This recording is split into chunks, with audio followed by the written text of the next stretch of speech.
Isang malaking balita para sa kapamilya fans ang muling pagbabalik ng batikang aktres na si Dina Bonnevie sa ABS-CBN sa pamamagitan ng upcoming series na Love is Never Gone.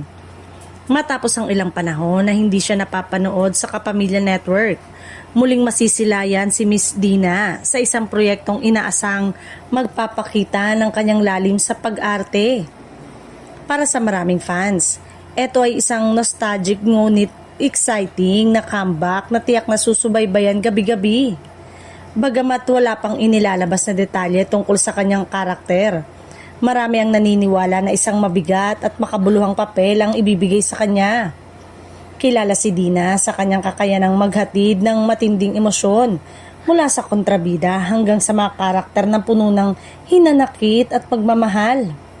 Hindi maikakaila na ang kanyang presensya sa isang serye ay agad nagbibigay ng dagdag na kredibilidad at lalim sa kwento. Sa dami ng kanyang naging iconic role sa telebisyon at pelikula, siguradong may bagong aabangan ng viewers sa kanyang pagbabalik. Bukod dito, inaasahan ding magiging kapanapanabik ang tambalan ng veteranong aktres at ng bagong henerasyon ng mga bida. Ang ganitong kombinasyon ay madalas nagre-resulta sa mga dynamic na storytelling at mas relatable sa mga eksena para sa iba't ibang uri ng manonood. Samantala, ang Love is Never Gone na inaasahang magiging isa sa pinaka-inaabangang serye ng taon sa pangunguna ng mahuhusay na artista tulad ni Dina Bonnevie.